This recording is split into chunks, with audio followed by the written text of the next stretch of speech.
Hello. तर आज आपण बोलणार आहोत माझ्या अजून एका आवडीबद्दल, म्हणजेच बालगीतं.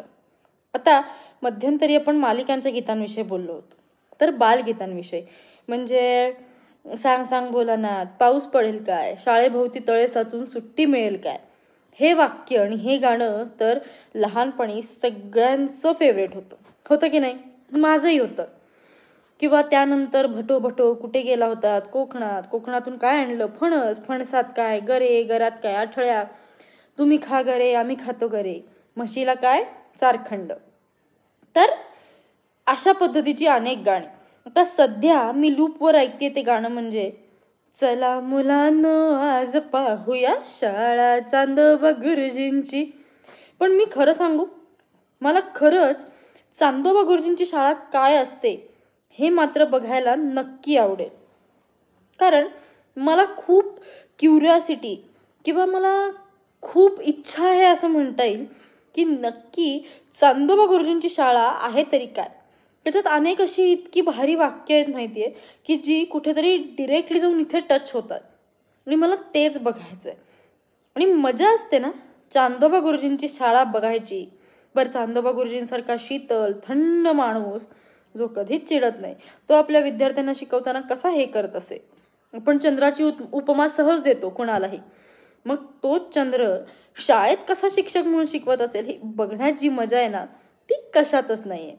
किंवा ये रे ये रे पावसा तुला देतो पैसा, पैसा झाला खोटा पावसाला मोठा, हे तर आपण दर पावसाळ्यात म्हणत असतो. आणि इतका पाऊस येतो की एके वेळी पूर येतो. बर, त्या ठिकाणी जायला नको, मुख्य मुद्द्यावर येऊया. तर आणखीन अशी बरीच गाणी आहेत, म्हणजे कोणास ठाऊक कसा आपण शाळेत गेला ससा, किंवा ससा तो ससा निकापूस जसा ते निकासवाशी पैज लाविली, वेगे वेगे धाव नि डोंगरावर जाऊ शर्यत रे आपुली. किंवा एका माकडाने काढलंय दुकान, ते गाणं असेल. किंवा लाकडाच्या वखारी माकडाचा दवाखाना, खरं बोला खोटं बोला येथे येते रोगी नाना. किंवा सगळ्यात भारी गाणं किंवा सगळ्यात आपण मेंटॅलिटी किंवा माणुसकी मानसिकता ह्याच्याबद्दल बोलणार एक गाणं होतं पूर्वी. लांडगा हे कशाचं प्रतीक आहे? लबाडीचं. आणि आजकाल काही काही माणसं आपल्या अवतीभोवती आपण लबाडी करताना पाहतो. मग लबाड लांडग ढवांग करतय, लगीन करायचं स्वांग करतय. किंवा एक दिवस अचानक पोटामध्ये बी गेलं, पाहता पाहता त्याचं बहारदार झाड झालं. किंवा दिवस उद्याचा सवडीचा, रविवार माझ्या आवडीचा, ही सगळी गाणी अजूनपर्यंत मनावर रुंजी घालतात. एवढंच कशाला तर एक होतं झुरळ, चालत नव्हतं सरळ, तिकीट नाही काढलं, पोलिसांनी पकडलं, बसमध्ये तसंच चढलं आणि ठोक ठोक ठोकलं, हे असेल. किंवा बेडूक मामांचा डराडरा असेल. किंवा मंगेश पडगावकरांची बाल कविता असेल. कुठलीही कविता घ्या, राणाच्या बागेतला हत्ती असेल, किंवा आजीबाईचं जेवण असेल, किंवा कडू औषध असेल, कुठलंही अगदी पटकन आपलंसं करणारं असतं. आणि या कवितेमध्ये आजच्यासारखे असे अश्लील शब्द किंवा ज्याचे अर्थ सांगता येणार नाही तसं काहीच नसतं. आणि म्हणून ते कुठेतरी सगळ्यांचं फेवरेट असतं.